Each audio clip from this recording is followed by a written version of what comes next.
жоқ, үйренген жоқ. И даже менің анам дәрігер курсына қатысқан менің қазіргі аналарым көп дәрігерлерден әдемі бой өсу графигін сызып береді.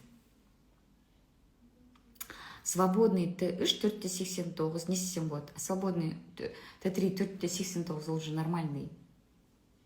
Если ол чуть-чуть повыше, значит йод надо принимать.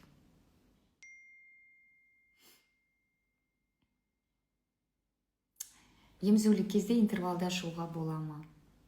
Болады.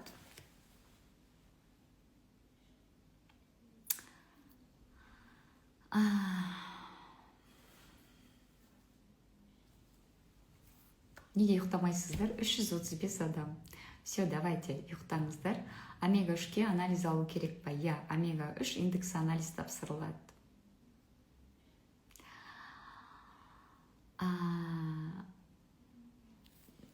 Сәлеметсіз бе, доктор? Тілім құрғайды, инсулин резистенттік жоғары, узеущитовидкада папилломалар бар, ферритин көтерілмейді, қанша ішсем де ТТГ жоғары. Значит, сізге дәрігер табу керек, Гүлшат ханым. Сізге интегративті дәрігер табу керек те, дәрігермен жұмыс жасау керек. Значит, сіздің пока үй жағдайында қолыңыздан келмейді. Сізде көп проблема бар. Сізде гипотереоз бар, инсулин резистенттілік бар, анемия бар, дефициттер бар, папиллома инсулин резистенттіліктен. А инсулин резистенттіліктің себебін табу керек. Инсулин резистенттіліктің басты себебі ұзақ уақыт жетіспеген витаминді мен омега-3. Қалай айтсаңыздар да, витаминді мен омега-3 клеткадағы рецепторлардың санын көбейтеді. Яғни инсулин, витаминді омега-3 қалыпты болған кезде бір клеткада 500 рецептор емес, 5000 рецептор болады. То есть ол рецепторға тез барады да инсулин отыра қалады, клетка ашылады, конкрет инсулин резистенттілік болмайды. Но инсулин резистенттілікті жасайтын біз өзіміз, қымбатты оқырмандар. Қалай жасаймыз? Аузымызда дамыл жоқ. Бір тамақ пен екінші тамақтың арасы кем дегенде 5-6 сағат болу керек. И если сізде инсулин резистенттілік бар, интервалда шығуға көшу керек. Значит, сізге күніне 2-ақ рет тамақ ішу керек. То есть тамақ ішпеген кезде инсулин бөлінбейді. Ауызға тамақ салынды, инсулин бөлінеді. А инсулин бөлінген жерде, инсулин көп болған жерде ешқашан май ыдырамайды. То есть липолиз инсулин жоғары болғанда жүрмейді. Это вот закон. Только инсулин түскен кезде май ыдырайды. Мен не үшін сіздерге сосын айтам, таңертең аш қарында жүріңіздер. Өйткені аш қарында оянғанда ең төменгі инсулин, ең төменгі қант сіз үшін. Может, сізде таңертең 5, может, біреуде 6, может, инсулин таңертең сізде 25, а может быть, сізде 20, а может быть, 6. Әркімнің өзінің таңертеңгі төменгі инсулині, төменгі қанты бар.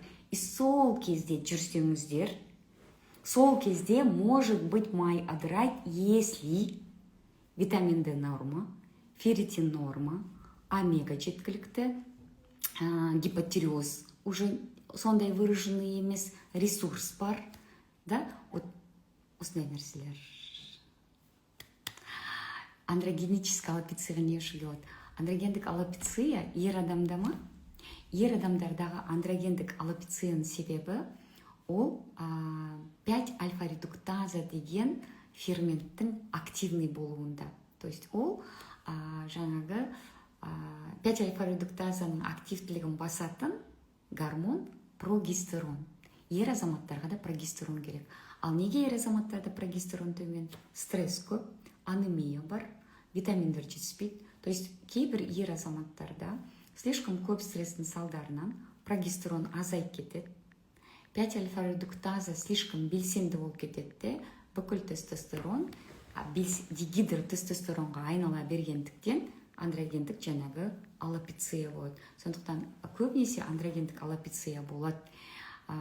Қаназдық бар жігіттерде. Жігіттерде де қаназ болады. Ферритин төмен болады, витамин D төмен болады.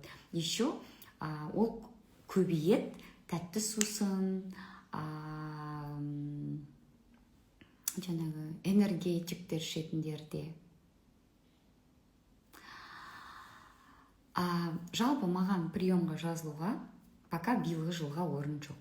Биылғы жылға уже запись жабық. Биылғы жылдың аяғына дейін. Келесі жылға пока запись ашылған жоқ.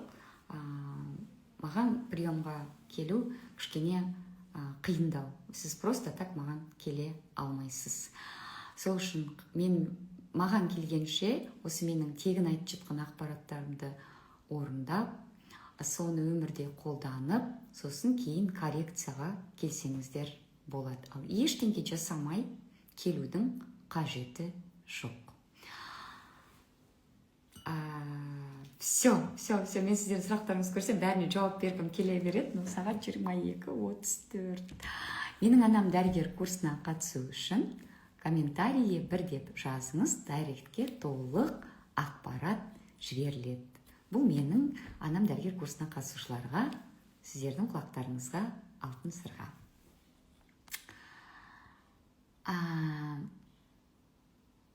6 жастағы балам бой өспей жатыр дейді. Тексеру керек. Бой өсу графигін сызу керек. Онсыз мен айта алмаймын. Добрый вечер, вы врач дейді маған. Жоқ, я не врач. Конечно, я врач. Парақшамда бәрі жазылып тұр. Мен медициналық академияны бітіргеніме 21 жыл болды. 21 год назад я закончила медицинскую академию «Семия».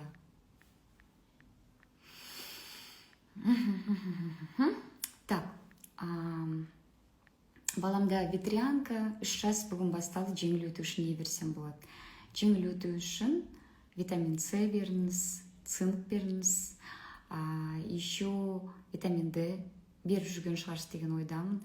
Егер де қазір алып үлгерсеңіз, бірақ ертең пятница, арайға жазып Йонвейвті алыңыз. Ветрянкаға өте жақсы көмектеседі. Иммунитетті өте жақсы көтереді. Так что сондай сізге қосымша